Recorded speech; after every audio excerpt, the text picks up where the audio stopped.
What's up guys, GG Racing here, and I'm going to show you my iFormulaLeague Season 5 Race 2 at Barcelona. Up we go. We qualified on P7, on P6 is our teammate Victor.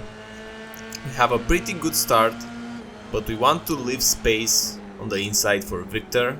We don't want to fight yet. Jake Potts got wide. We try to overtake him here, we leave just enough space and we get the move done. I think he had a battle in turn 1 with Tieko, our teammate, but as it is right now, we have our cars one after each other, so Tieko, Victor and myself. A big thing is that in iFormulaLeague, each team has 3 team members. This is something different than what we're used in Formula 1 for sure, but it's much more rewarding and it's much more interesting, I would say, having another teammate, because you can play with things like strat, and also overall it's much fun to have it that way, in my opinion. So right now we're in a pretty good position. Tieko in P4, Victor P5 and myself in P6. Up ahead we have Larson, the red car. He is the person in which we will have a huge battle the entire race.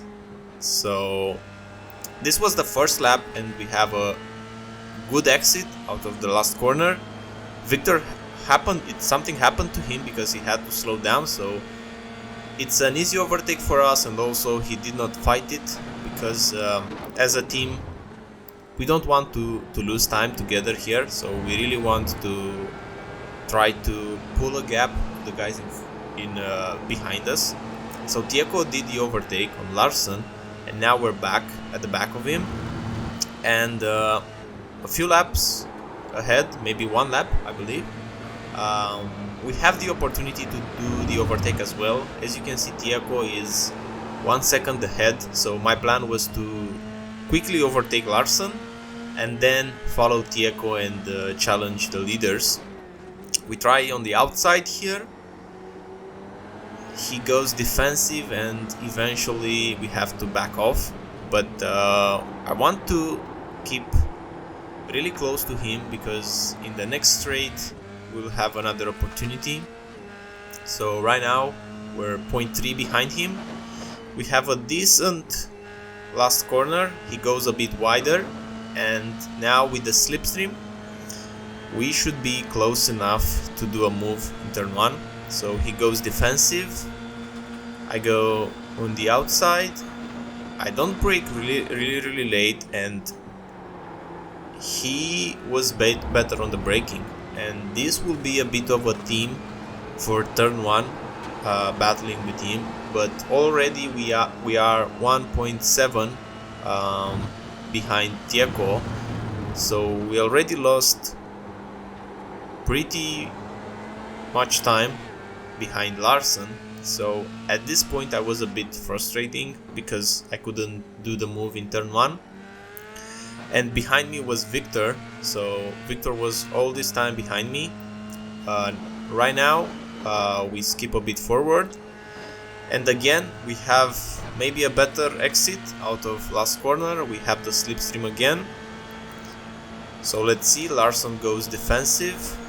I try to squeeze him a bit, going the braking zone, and again he's able to brake just a bit later, but now we will have the switchback. Let's see. So because he had to brake a bit later, he compromised his line, and now he has to go defensive as well. He takes the inside, we take the outside, and in the next corner he have the inside as well. So he's braking not so late because he just wants to block me at this point. So we go again to the next couple of corners. We keep the distance because the dirty air in these cars is quite significant, but let's see. Still not able to have a good exit because of the dirty air. So right now we just want to put pressure on him, wait for a mistake, going around this huge right-hander. And as you can see on the right side, top right side, Victor is right behind us. So on the radio with our race engineer, we were thinking about switching positions if I can't do the overtake, but skipping some laps forward. We have a lapped car. This makes Larson do a bit of a mistake, so we're really close here, but we had to back down because there's no space to do it. So at this point I don't want to cause a collision or be too impatient, so it's a long race ahead. It's just 12 minutes into the race. We have a good exit now. Gonna try on the outside. We brake really late on the outside. We're side by side into this left-hander, and now we're gonna have the inside for the next corner. We try to squeeze him a bit. We don't want to give him too much space, and we do overtake him, but the thing is that he is so close, so we need to have a good exit out of the last corner. We clip the apex on the inside, which unsettled a bit the car, and now it's a slipstream battle through turn 1. He's very close. I tried to cover the inside line, so I'm covering the inside line. He goes to the outside, and let's see who can brake later. So he was able into turn 1 to brake even later than I was, and I actually locked up. So I did brake late, but it was not quite enough. So skipping ahead to another lap, again turn 1.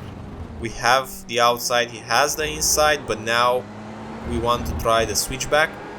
So again, his line is a bit compromised, and we will have the inside into the next corner. He squeezed me maybe a bit more than usual in this corner. I think this was the only corner where he almost tried to cover both lines. It was not really, fair, I don't know, but you must consider as well that at this time he was really trying to defend. So yeah, overall it wasn't bad. But I honestly thought that in that particular corner he maybe tried it too much. But now into the hairpin, he got a bit of oversteer, and we're gonna have another try on the outside, but it's almost impossible to overtake in this corner in the outside, so naturally he will have again the lead. But we're close. Going into the last corner, he has a better exit, unfortunately. So looking back at it, I should have pushed a bit more. I was not wanting to get an off track on the exit, but getting the off track and having a better exit could have helped. But now we try to do a send. We want to try something new, maybe put some pressure on him, make him do a mistake, but he's not phased about it. He's just, yeah. So skipping up some laps in front, he goes into the pits. So in iFormulaLeague, we have one mandatory pit stop. I served the pit stop as well, so we have to change tires and refuel. And let's see if my overcut worked. So it worked a bit in my favor, but now we exit just in front of him out of the pit stop. But the problem is that I have cold tires, and if you played iRacing and if you played F3, in the official races you don't have to change tires, but if you do, you will notice that the first laps are maybe 2 seconds a lap slower than whenever the tires are up to temperature. Basically with these tires they got better and better as the race progresses. So now we try to just defend in this lap. We are much slower than he is at this point, so we're trying to cover the inside basically in every corner in which he can overtake. Moving now to the straight before the hairpin. We can't push here, so we go really slow. He is just at the back of us, so we're gonna try to take the inside line to defend. He is on the outside. I still did a pretty good braking zone given how the tires were not into the right temperature, but in these medium to low speed corners you can really see the understeer that you get with cold tires, and he is right at the back of my gearbox. We can't push, of course, into the last corner. We didn't want to go into the gravel and lose maybe one more time, and now we try to defend the inside, but we are a bit lazy here. We don't cover the inside properly. He was able to get the inside, and here I couldn't do anything with these cold tires, so I figured I just let him have it, and yeah, just try again when the tires are up to temperature. So moving up to what I believe this will be the last 5 minutes of the race, so I won't skip any more laps. I will just let the action unfold, because we were really close to him going up to the straight again. And if you're wondering what happened to Victor, he spawned behind me. So we were one after each other with my teammate, but unfortunately he spun. So right now I knew that obviously the best position I can take in this race is P4.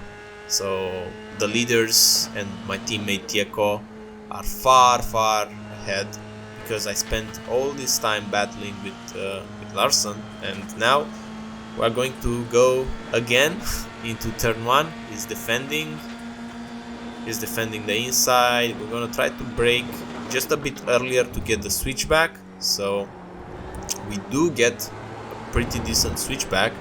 And now let's see, we're gonna have him take the outside, but he immediately goes on the inside, which I wasn't planning this. I was wanting to have the inside here, but he defended very well. Now we're gonna have a bit of an advantage.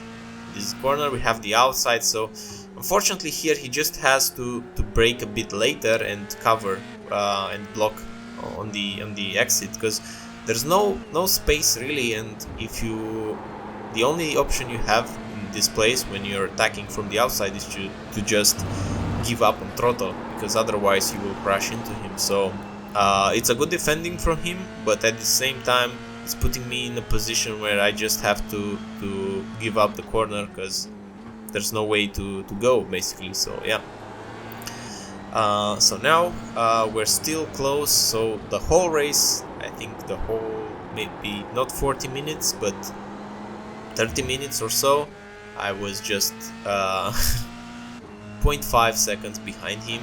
I felt like if I was able to overtake him and do one lap, I was able to maybe put some 2-3 tenths each lap, because I was a bit faster than him, but he was faster and he was faster on the straights and was defending better and had better braking zone than I did.